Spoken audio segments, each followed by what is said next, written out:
My neighbor literally listens to her TV so loud that I am concerned for her ears, but maybe she puts it this loud because she wants me to feel like I'm watching it with her. I don't know. My name is Myra. Thank you so much for tuning in to watch another video. So for today's video, like the title suggests, I wanted to go ahead and give some recommendations out if you like a little bit of a different type of romance.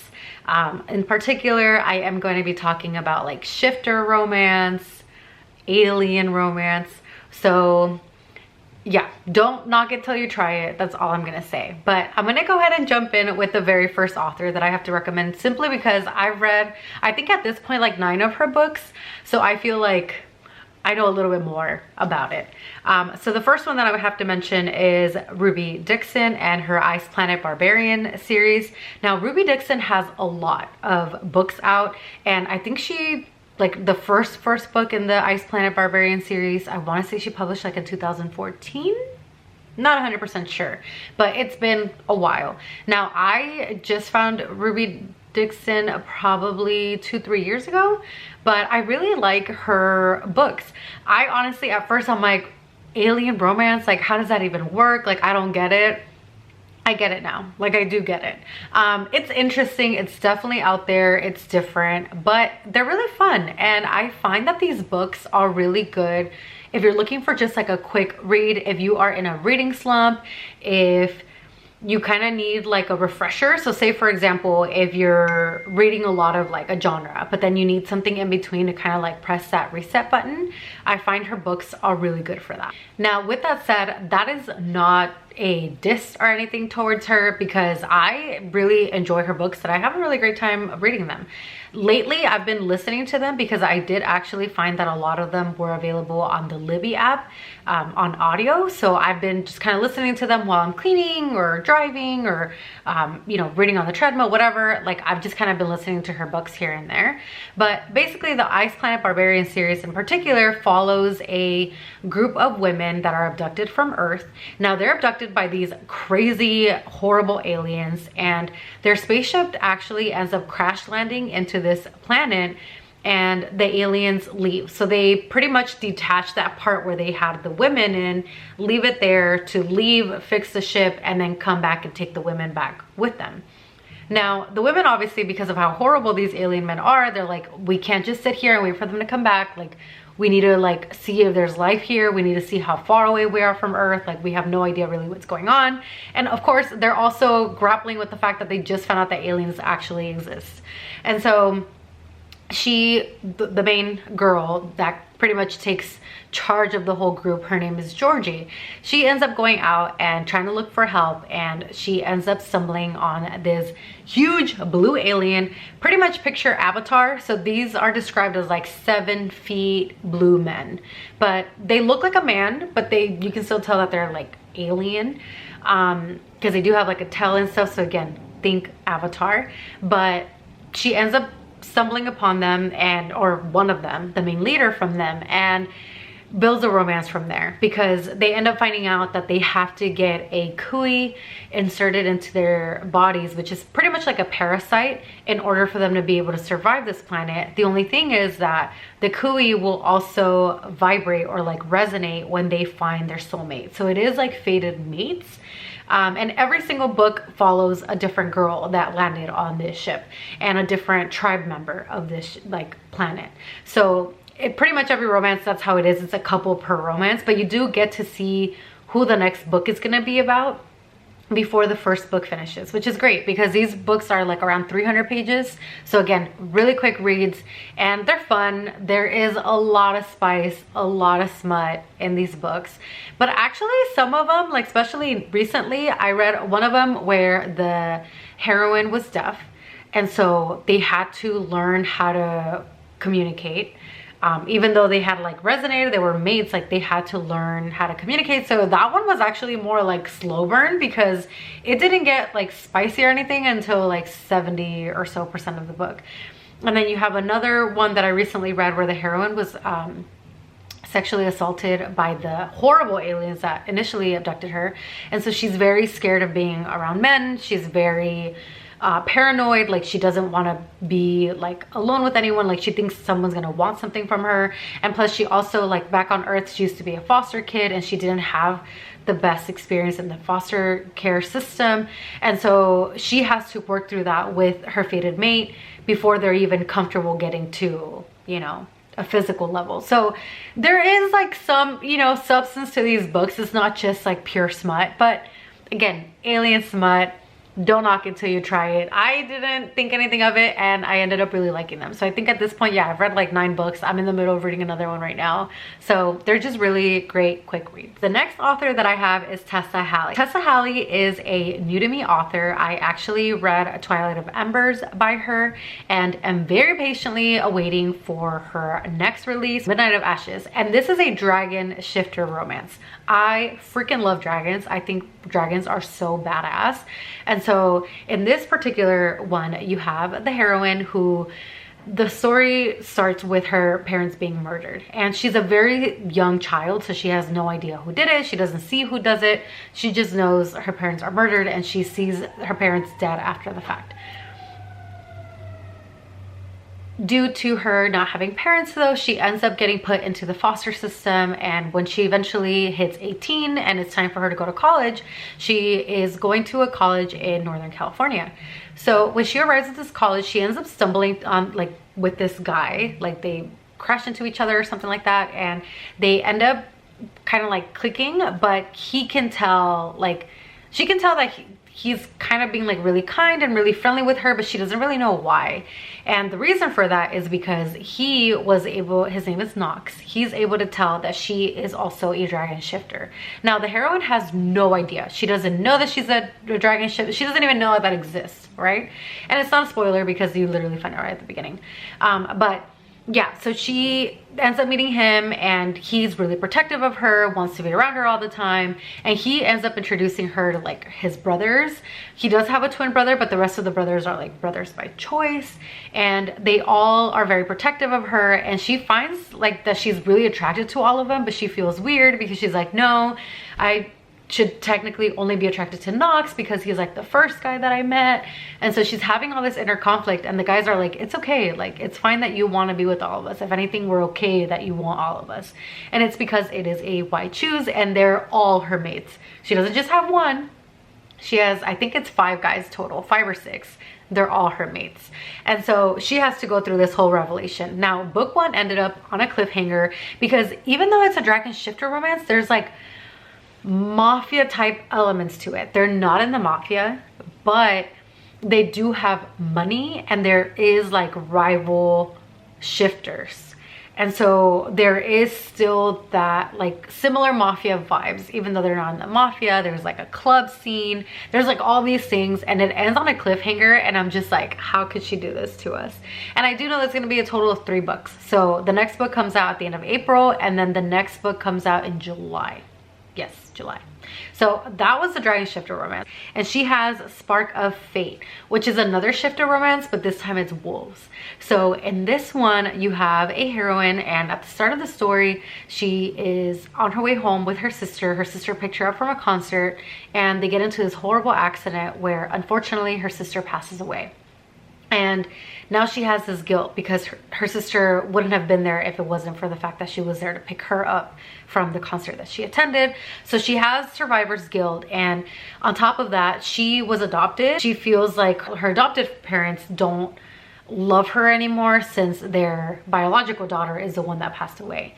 Now the mom, because she's suffering through like severe depression and she's grieving and she really needs help, she turns very abusive towards the heroine, and her father, he buries himself in his work. Like that's how he's dealing with his grief. Now at one point it does get to be a little bit too much, but prior to this, she has already met these guys at her new school, and these guys are very protective of her. They're these really popular guys, and she again doesn't really know why they're being so nice to her, but it turns out that they know that she's a wolf. She also, much like the heroine from Twilight of Embers, has no idea that she's a wolf shifter. She doesn't even know that exists.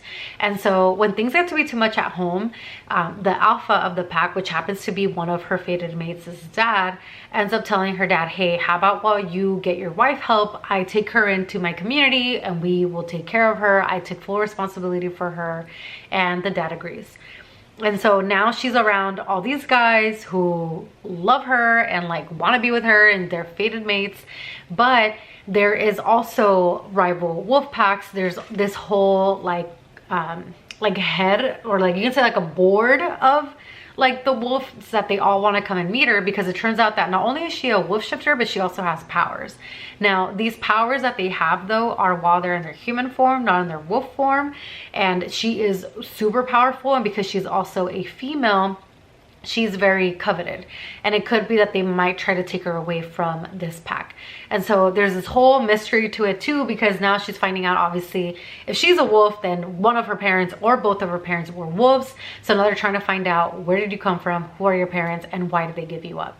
So that one was the first book, and there is another book in the series that I am in the middle of as well right now, and so far no complaints. Really enjoy Tessa Halley and her shifter romance books. Next, I have Catherine Moon, and specifically I have Baby and the Late Night Howlers. This was the first omegaverse book that I read. Now, this is not a shifter romance, but it is omegaverse, meaning there are alphas, omegas, and betas. They don't actually shift from their human forms, but they do go through, like the omega specifically, they go through heat, and they do have you know, they belong to a pack, and usually in this pack there is alphas or an alpha and other betas. Sometimes there's a beta, sometimes there's not, and the omega is like the prized member of this pack. And so in Baby and the Late Night Howlers, she has always thought that she was a beta, and eventually it turns out that she's actually an omega, and she has to pick this pack, and she's getting a lot of offers from really wealthy packs of telling her, hey, if you come here, like, this is how we're going to take care of you, this is how you're going to live. But prior to her, or like when she was discovering that she was an omega, she had really bonded with a fellow beta man. And so he ends up saying like, oh yeah, I have a pack also. And when she meets this pack, she actually feels like, wow, this is where I belong. Now, this pack, it's not necessarily very highly regarded because they don't really have a lot of money. They do own like a bar and restaurant and like an apartment complex, but they still don't really have like money and wealth to offer her like all these other packs are. But she decides that she still wants to be with them. Now, this one has a lot of smut. I'm not even gonna lie. Most of it is smut, but there is like drama that happens and abductions that take place and this whole other thing that actually ends up leading to the other two books, which are Lola and the Millionaires, I believe. And it's 2 parts. I still haven't gotten to that, but Lola is Baby's best friend, and Baby is the name of the heroine, by the way. I don't think I specified that, but yeah, so I still want to read those. But again, Catherine Moon, quick reads, a lot of smut, but interesting and something different if that's what you're looking for. Now, another omegaverse book that I have is Scheme by Colette Rhodes. So she is actually a author that I also hadn't really read from, but she has Scheme as an omegaverse book. So in this one, it's actually slightly different, or actually very different from the other omegaverse book that I read, where she is this very independent heroine who lives in London, I want to say. And a lot of people are wondering, how come you haven't found an alpha? How come you're not in a pack? Like, why are you still just kind of being single and not having children? Like, it's very frowned upon, and she's getting all this pressure from people to like settle down and find an alpha. Now, she is really good friends with her neighbors who are like this alpha and omega, and they throw a housewarming party, I think it was, or like some sort of party, and one of their friends that comes to visit from out of town happens to be this really famous like traveling photographer, and her and him really hit it off. Like, they become really like friendly with each other, like in a totally platonic type of way. But he has the opposite problem as her, where because he's an alpha, a lot of omegas are pretty much like throwing themselves at him. They want him to settle down, and he's like, I'm not looking to settle down. I love my job. I love traveling. Like I'm not looking for an omega. Like I don't want to do that. But he knows that while he's in town, he's going to be getting pressured from his mom and everyone around him to settle down.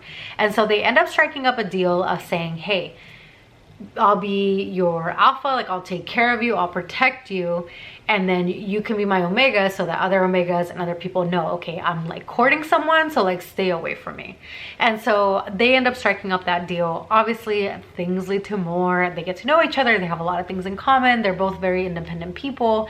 But yeah, it was like a really good, refreshing romance, because even though there is that omega verse like, or omega, you know, alpha omega dynamic going on in the book, it still felt very much like a romance book. And it felt very relatable, of like being a woman who after a certain age is just getting pressure of like, when are you gonna get married? When are you gonna have kids? And how come this and how come that? So I felt like that was very relatable. So again, and this one is more on the like lighter omegaverse thing. So if you're looking for like to dip your toe into omegaverse, this is probably a really good book for you. So again, Scheme, Colette Rhodes. Last but not least, I have Heat Haven by Sarah Blue and Ashley Manette. There are 4 books in this series, but Heat Haven in particular is the one that I read.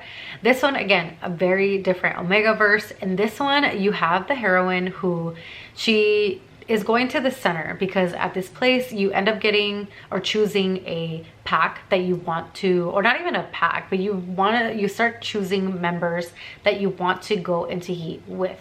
And into heat obviously means being, you know, physically active with other adults consensually.